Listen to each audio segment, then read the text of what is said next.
Welcome everyone to the Cultivating Well-Being program for this month. This is our second session. If you missed last month's session, it is posted to YouTube. Annie's project has posted that to YouTube, and they're one of our collaborating partners on this. So we're thrilled to have you all with us today. We are recording these sessions. We will not be recording the breakout portion of the session where you get to interact and have some conversation, but we will be recording the rest of the session. So if you happen to miss one, or if you want to share it with somebody, there'll be opportunities for that.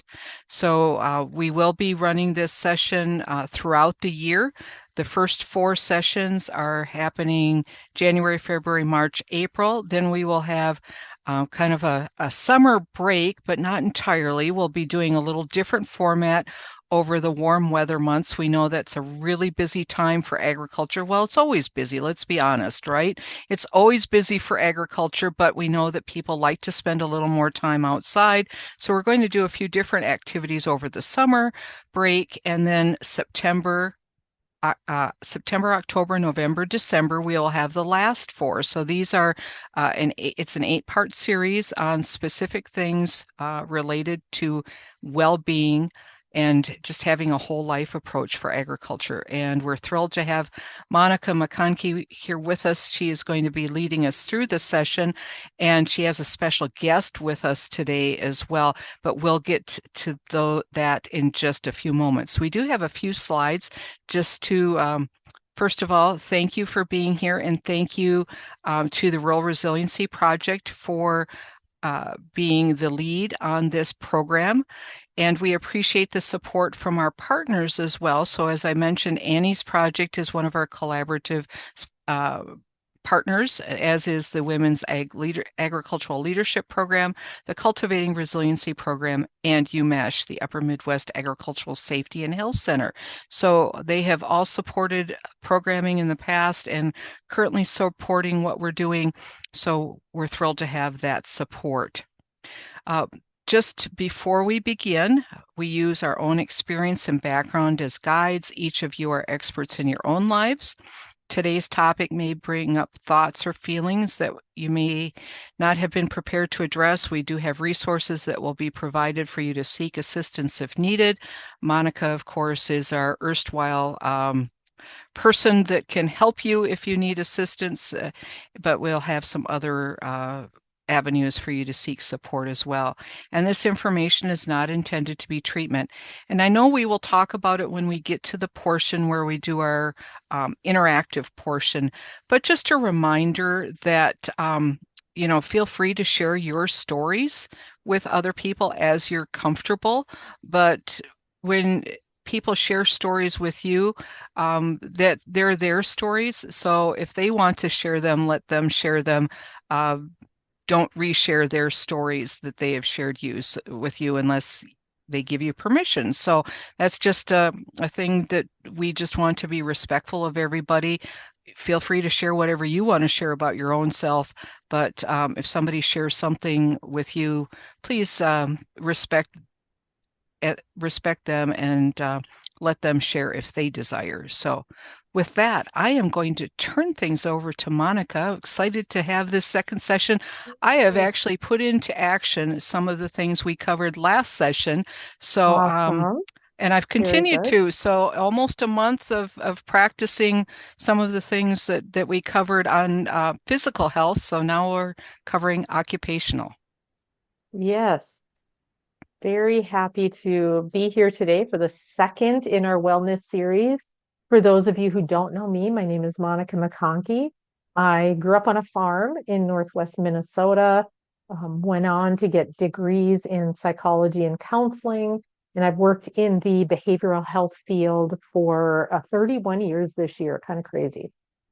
But right now, I have a private practice and I really specialize in mental health and agriculture, kind of a broader umbrella of mental health in rural communities. So when Doris and I kind of brainstormed, like where do we want to take the next year of rural resiliency, um, we talked about this concept of wellness, holistic wellness. And so the 8 dimensions of wellness come from SAMHSA, which is short for the Substance Abuse Mental Health Services Administration. It's like a federal um, overseer of mental health services in the country. And this is just a little graphic of their 8 dimensions of wellness. So we'll be doing one a month. Last month we did covered physical wellness. This month is occupational wellness. I'm just going to do a quick poll. We'll get set up with a poll. I have some quick things to share about occupational wellness, and then we have a very special guest speaker that we're going to bring on. And I know she has to get to a 1 o'clock meeting, so we will be bringing her on very shortly here. So to set up the polling feature, go ahead and grab your cell phones. That's probably the easiest. It's so cute that we have a little puppy dog joining us here in one of the videos. um, Go ahead and grab your cell phones and go to your texting app, and you'll text to the number 22333. The message you're texting is this code, Monica MCCONK 993. So let's just get set up to do the polls. You only have to enter that info once and you'll be ready to answer all of the polls. I like using this because it's anonymous, different than putting things into chat. So we can maybe share a little more freely and openly, and we see all the responses on the screen. So let's give it a try. Hopefully this will load up for us. If it doesn't in a few seconds, we're just going to keep moving because this hour is going to go by super fast. It doesn't look like the first one is wanting to load. So what the first question in the poll was, is when we say occupational wellness, okay, Jen, you would text, let me go back here. You text this code, Monica MCCONK 993. And if you guys miss it this time around and we get into the polls, don't worry, we will come back to it. On every poll, it gives the code and the number. And I think there's a QR code on the polls too. So Monica MCCONK 993 is what you text. Okay. For some reason, this poll is not wanting to load. So if possible, go to chat. The question is, when I say occupational wellness, what comes to mind? What word comes to mind?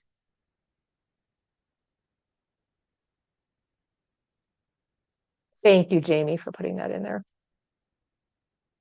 So when I say occupational wellness, what's a word that comes to mind? What do you think of?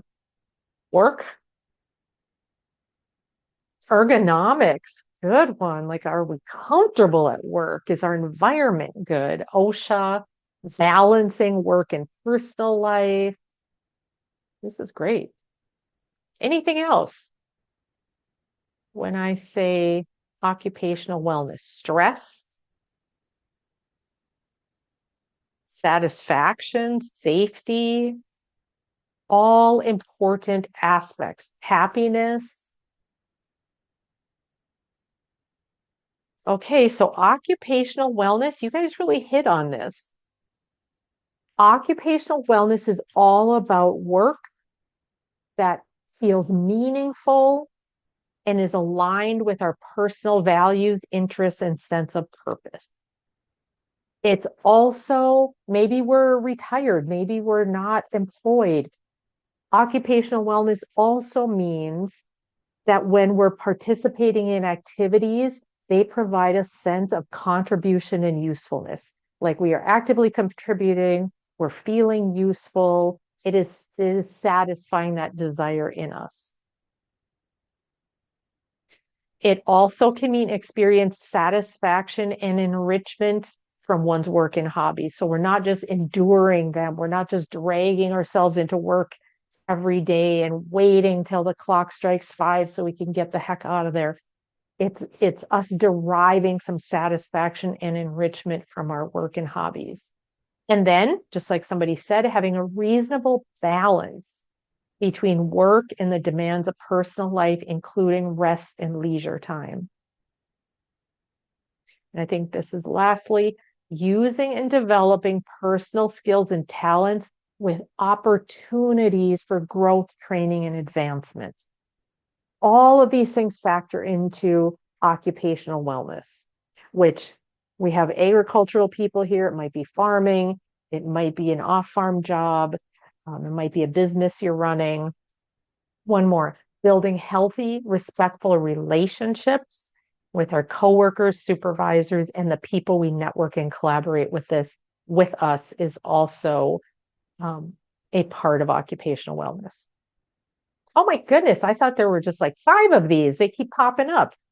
Another piece is setting realistic career and role goals and making steady progress to them.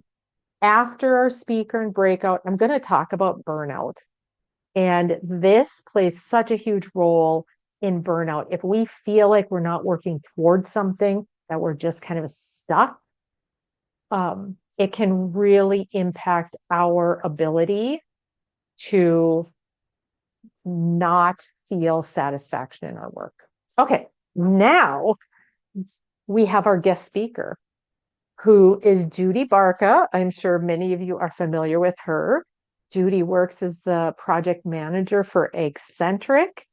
And when I was thinking about this topic, I've got to say, and who would be a guest speaker that I felt like could really resonate with this topic? I've got to say, Judy popped into my mind right away.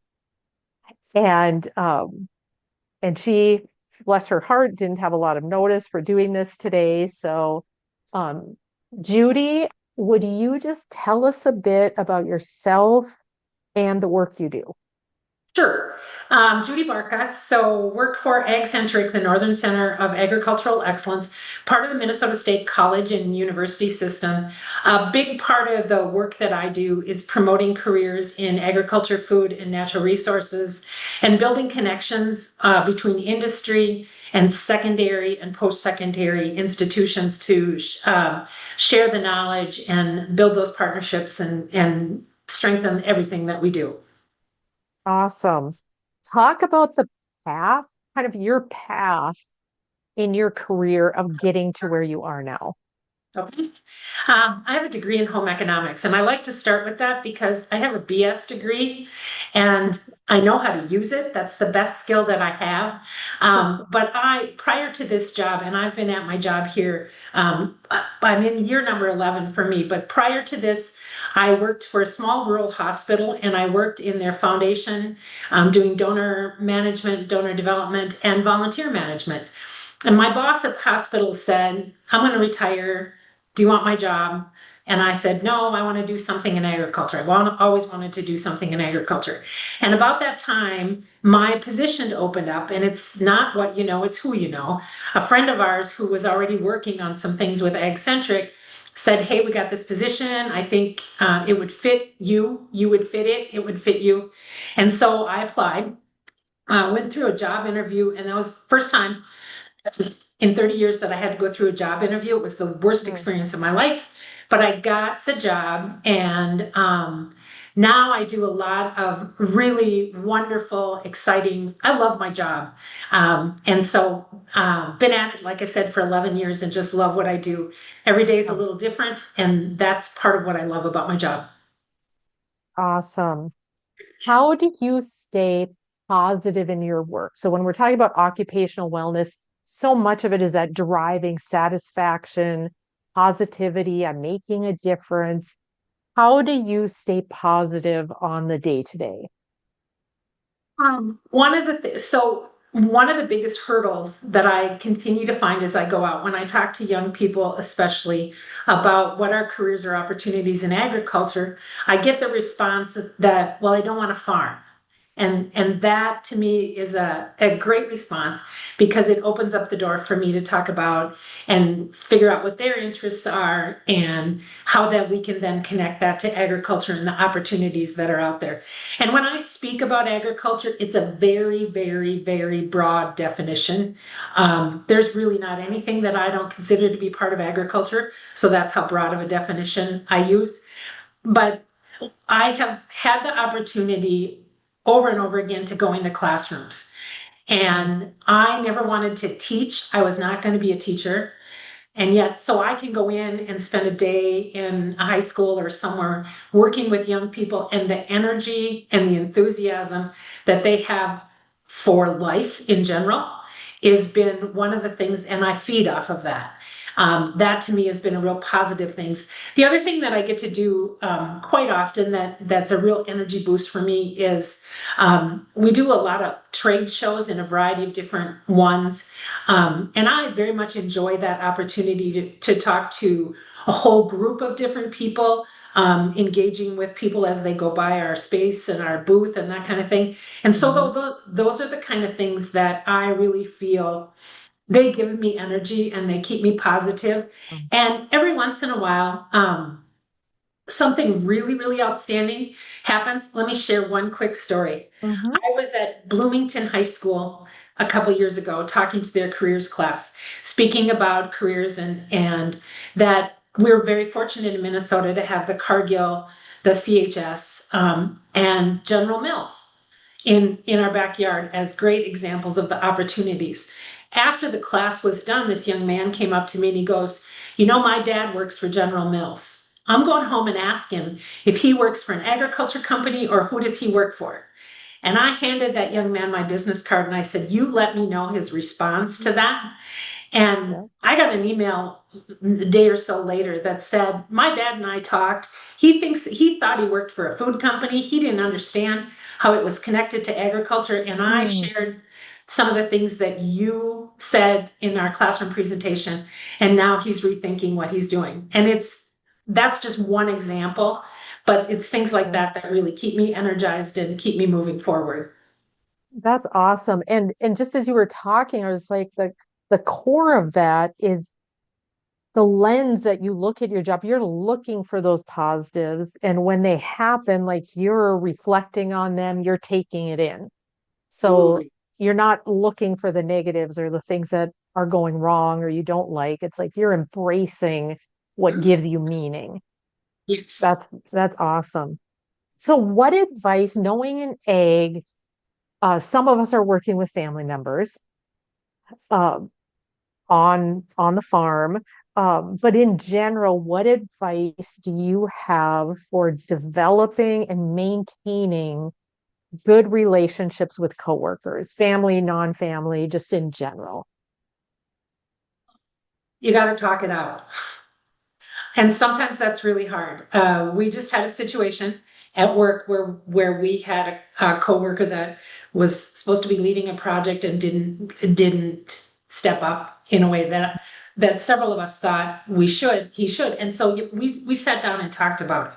And what's the plan? How can we divide if it's too much for you? How can we divide it up? How can we help and support, what you're doing?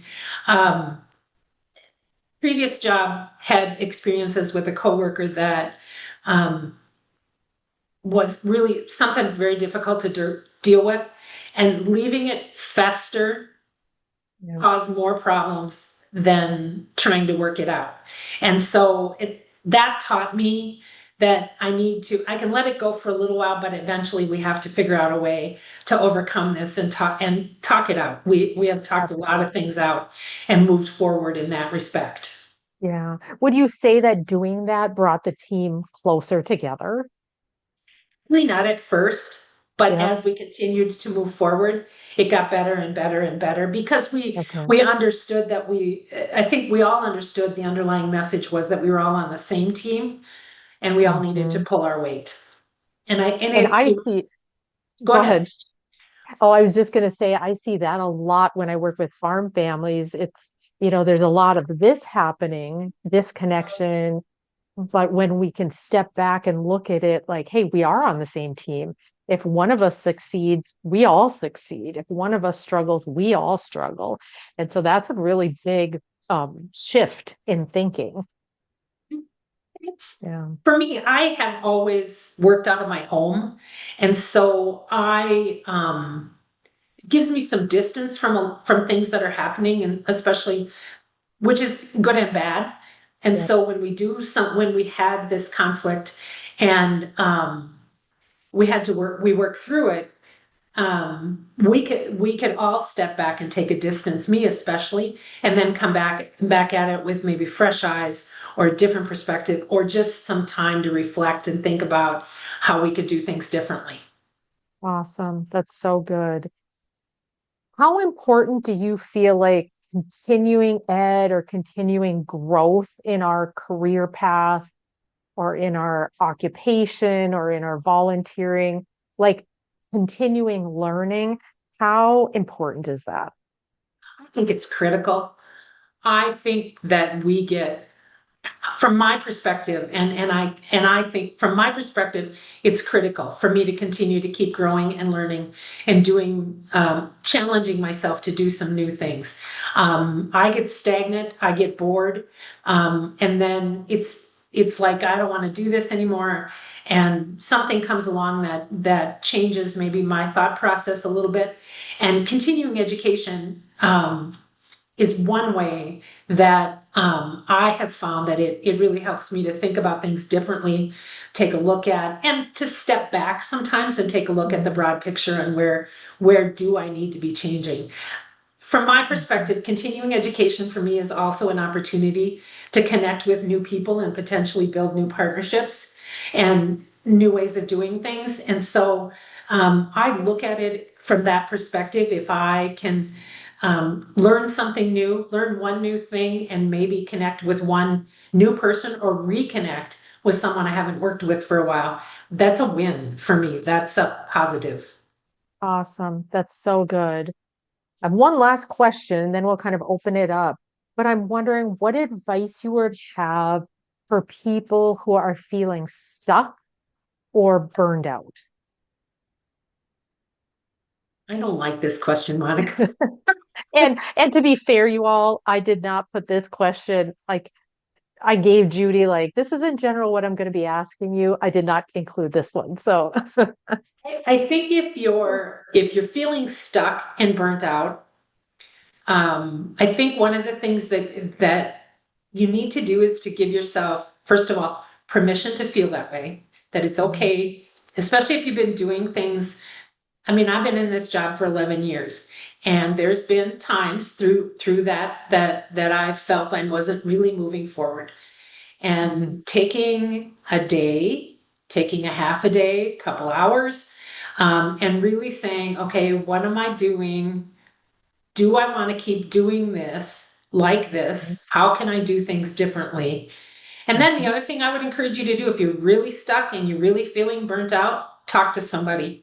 Talk to a counselor of some kind, maybe a good friend. Talk to somebody about that can help you maybe put a different focus on things or put a different spin on things, and really maybe ask you some really hard questions about where you're going and what you're doing. Been there, done that, had to do that. Have a really great friend that I'm very blessed to have in my life that will ask me those really hard questions. And so I encourage others to do that as well. that's awesome, Judy. And I know you have to hit the road here in a little bit, but before we let you go, any questions, comments from others on the webinar here? Anything you'd like to pick Judy's brain about, advice you'd like to get from her? You can unmute or you can put it in the chat.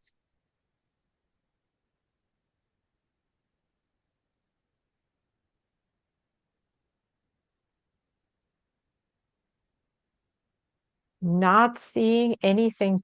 Oh, here we go. We did get one come in.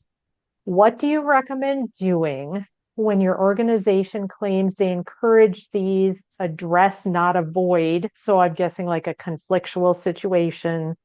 Your organization says we encourage you to address, not avoid these conflicts. but then you're ostracized for doing so. I, from my perspective, I have not had that experience where I have been ostracized for doing so. So I don't know that I can really address that. Um, in our organization, and I work for Central Lakes College is they send me my paycheck. Let's put it that way. Mhm. We have a really great HR department. And I know that they have stepped in some of those kind of situations, not things that I've been involved in, but other ones than that. So from my perspective, that's what I would recommend. But that's my secondhand experience is all I know. I think that's great advice that sometimes it doesn't work well to, do the person to person, like I'm gonna come in and kind of talk this through with you. Sometimes that's not received. So at times, bringing in a third party person like HR is a really good option. HR supervisor, that's good. Any other questions for Judy? Judy, do you have some advice for how people, whether it's a family workplace or workplace with non-family colleagues, some tips for cultivating respectful workplaces or for cultivating respect in the workplace? Again, I can only speak from personal experience. Mm-hmm. And one of the things that we have a regular team meetings, and we have a set of rules in our team meetings in that, we treat each other with respect during the meeting. We don't talk over each other. We listen. It sounds like the things you'd learn in kindergarten, but everything that was really important, I did learn in kindergarten.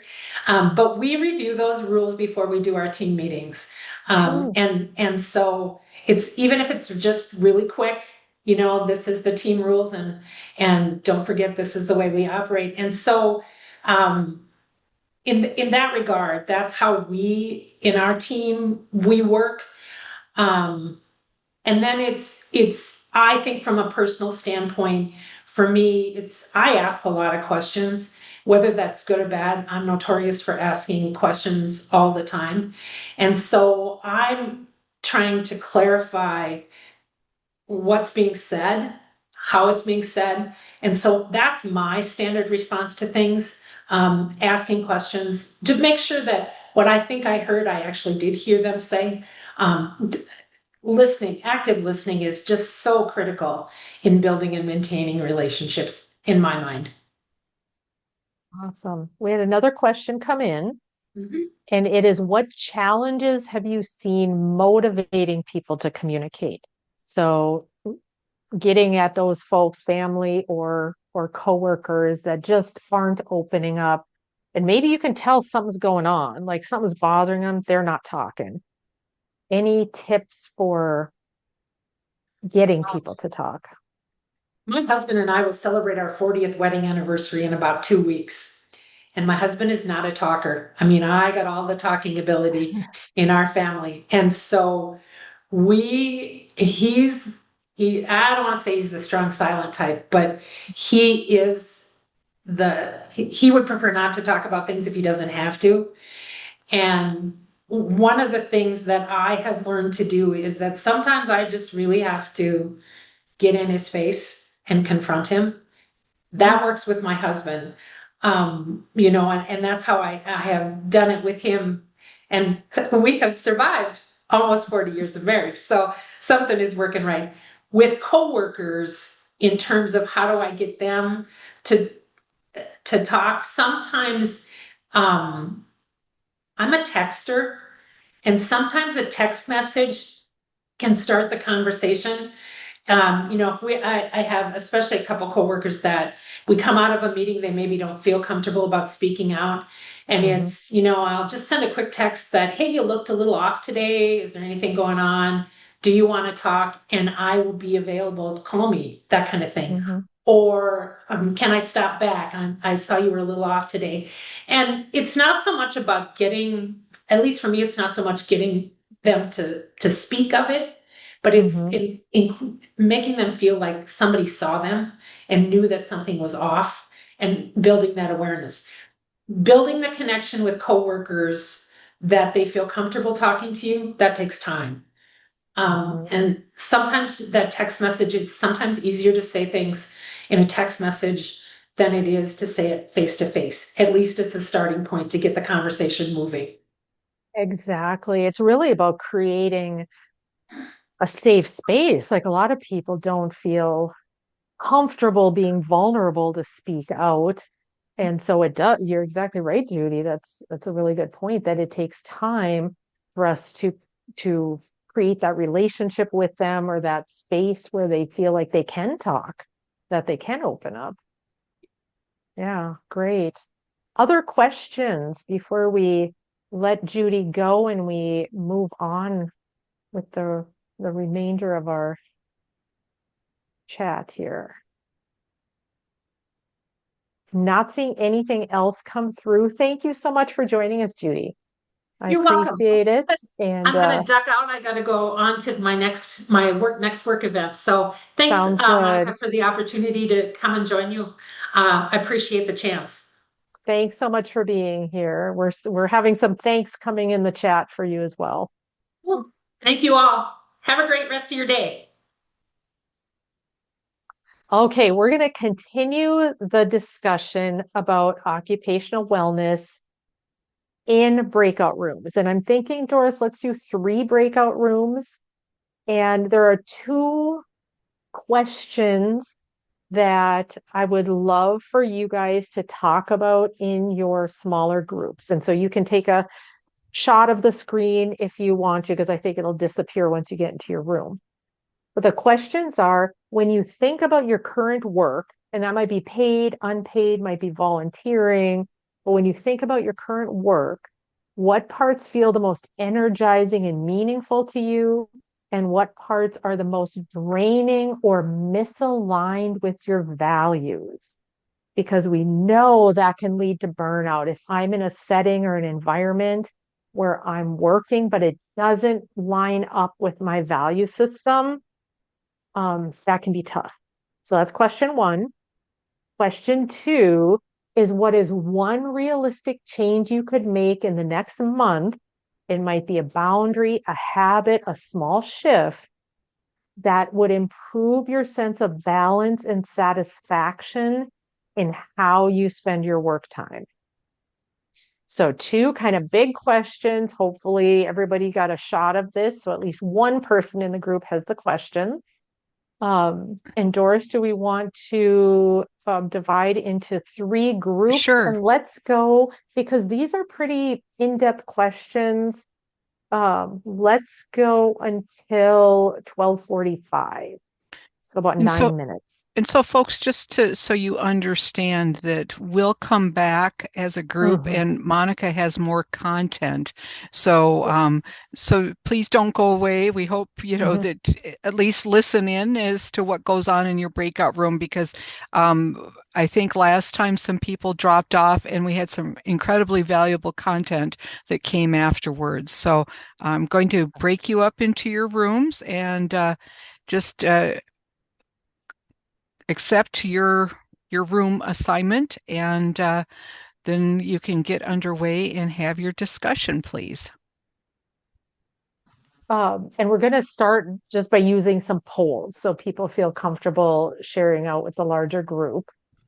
First poll, and so this is your texting app. What parts of your work feel the most energizing and meaningful to you? You can go ahead and text that in. If you didn't get logged on to the polling feature, there's a QR code right in the corner here. You can scan and um, that'll get you logged on. Okay, so we have helping people. What else? What else energizes you or has meaning to you in your work? Creative opportunities, problem solving, seeing growth in others. of having variety.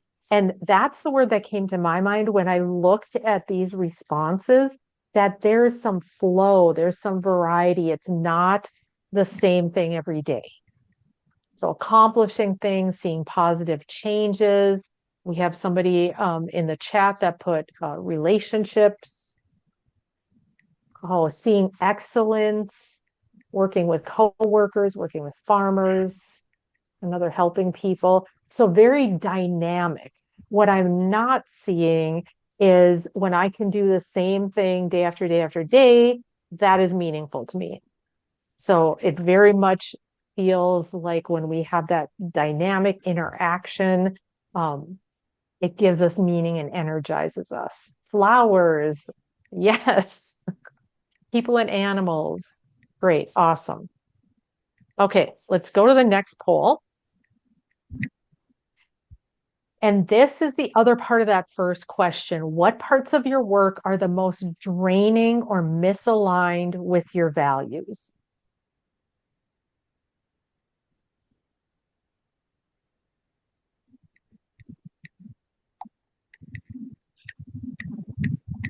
Toxicity. So probably toxicity in relationships with coworkers or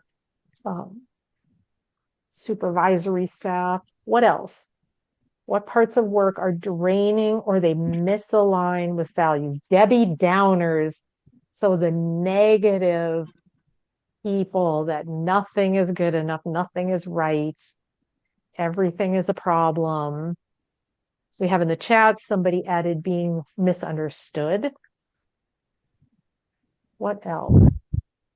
What are other things you talked about in your groups? We have people not taking responsibility, the bureaucracy that we often get caught up in our work, people not being truthful, paperwork, and people not getting what they legally should or what they were promised. So that really is a misalignment with values, right? That our values show or tell us that we are here to help people, get them the services that they need or want. And so when the system isn't working, that is a misalignment. Responsibility to maintain legal standards that management doesn't support, misalignment of values.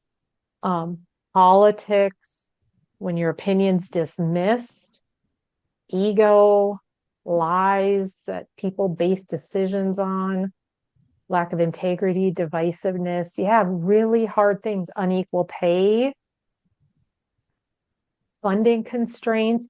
And these are all things that can really contribute to burnout.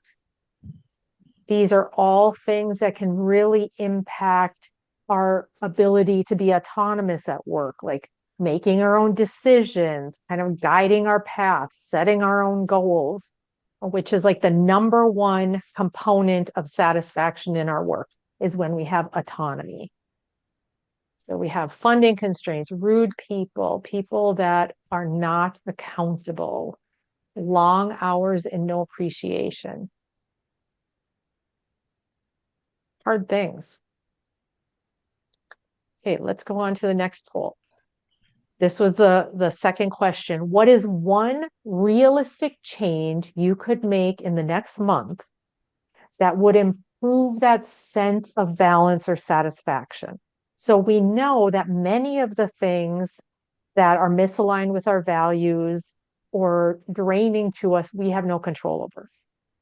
So the piece we control is our response, our reaction. What do we do?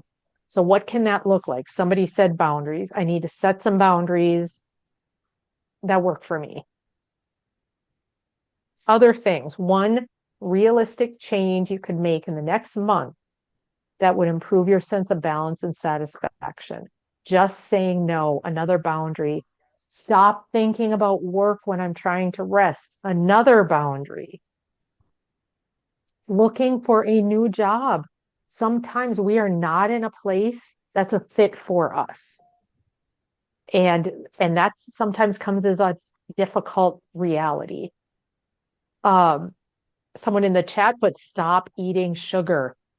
It impacts us, right? Just like caffeine, it can have an impact. So don't react to the Karens. And I just have to say that is a big one, that we are not responsible and can't control what the Karens do. So negative people, that's the term. I don't know if anybody on here is named Karen, but take it with a grain of salt. That's the term. I heard it's supposed to be changing to Jessica, but I'm not sure. Um, but it's our choice whether we react or not. It's our choice how we react. So we allow, if we have buttons that are being pushed, we are allowing our buttons to be out there to get pushed. So let's pull that in and focus on the things that we do have control over and not let negative people rob us of our mental and emotional energy. Hard to do, really great when we can have that freedom. Prioritize tasks and let go of some things that are not feasible right now. So in this season, this is not feasible.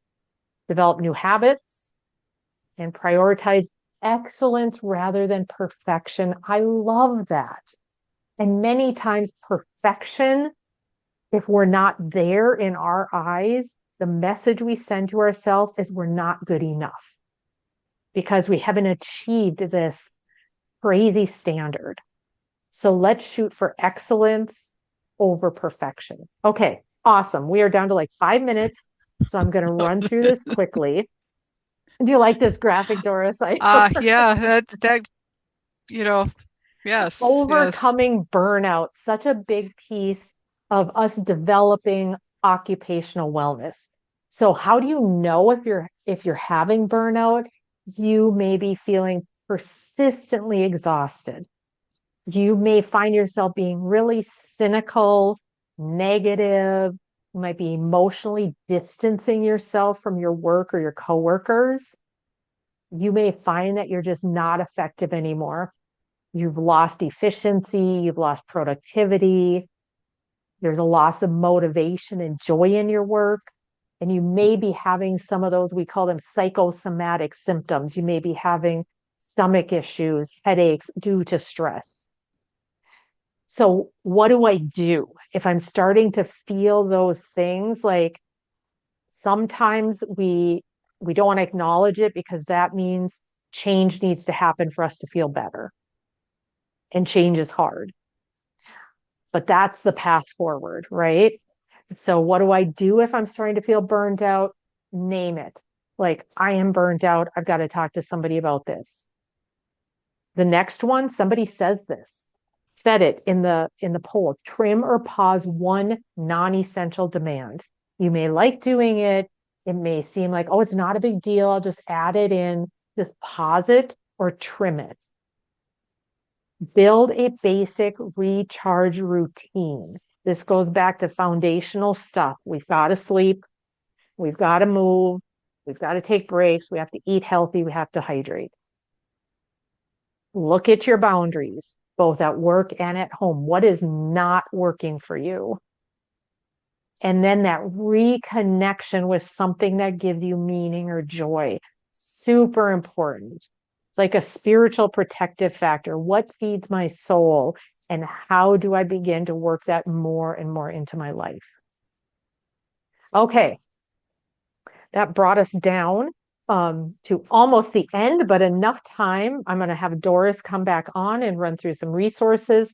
This is my contact info. Feel free to reach out if you want to have a conversation about what's happening. Happy to brainstorm with you just about next steps and where do I go from here. So Doris, I'm going to have you run through resources and then we will let people go on with their day.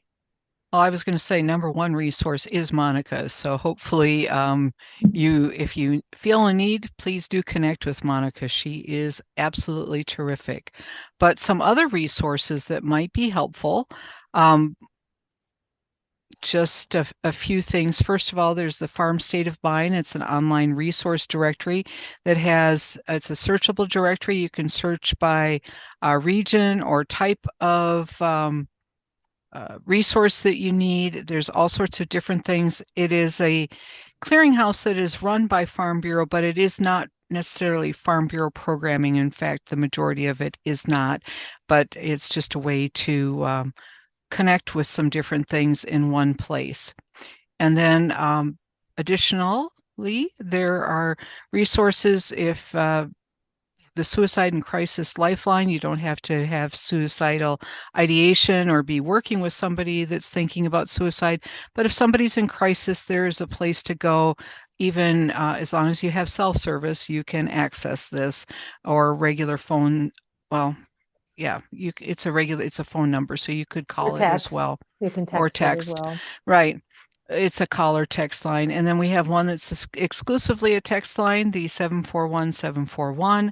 The National Domestic Violence Hotline, of course, is available and a very good resource. And then UMash has some really good farm and safety and kind of health resources on their website as well. So if you're thinking about occupational health in that physical manner in particular, but they also have some other types of things, they have great resources as well.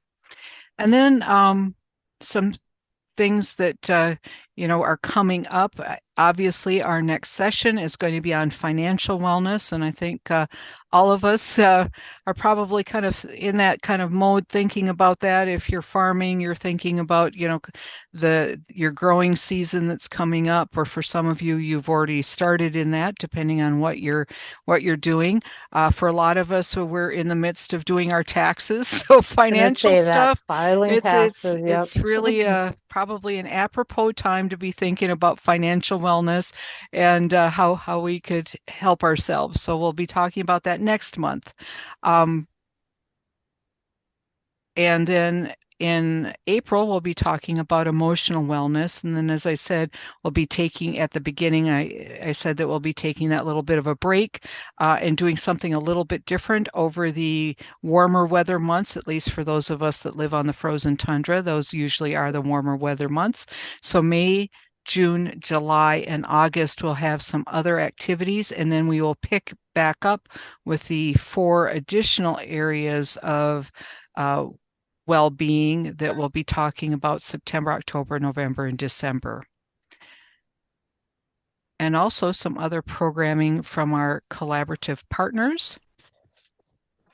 We have International Year of the Woman Farmer. Next week, Annie's Project is hosting a program on perspectives on how FFA and Annie's Project help shape women farmers. So 2026 is the International Year of the Woman Farmer, and we're pleased that Annie's Project is offering these various programs that are going to be highlighting women farmers. So, and next week is FFA week as well, so how appropriate to have that next week. And then for those of you that are interested in maybe getting together and listening, talking, sharing about whatever's going on in your life and the stressors, the next coffee chat is March 26th, and that's available to anybody that would like to sign up. And then for those of you that physically can join our Women's Ag Leadership Program, their annual leadership conference is on March 31st at the Landscape Arboretum in Minnesota. We know that some of you are too far afield to attend, but I can tell you that it is the best one-day event of the year. And I may be a little biased, but it is an awesome, awesome, awesome conference. So local leadership, global impact, and we'll be celebrating the International Year of the Woman Farmer at that event as well. And then finally, if you need to get in touch with me, or if you didn't find Monica's information or you lose it or something, you can always get in touch with me, but happy to help out in any way, shape, or form. So with that, any closing thoughts, Monica? I hope this was just a good time to kind of ponder where you are in your space of work, whether it's hobbies or like a paid job, volunteer, and thinking about what changes do I need to make so I can be more in alignment with my satisfaction, with my values. And so I'm moving forward, setting goals, achieving dreams, things like that. So thanks for being here. Looking forward to financial wellness. Thank you, everyone.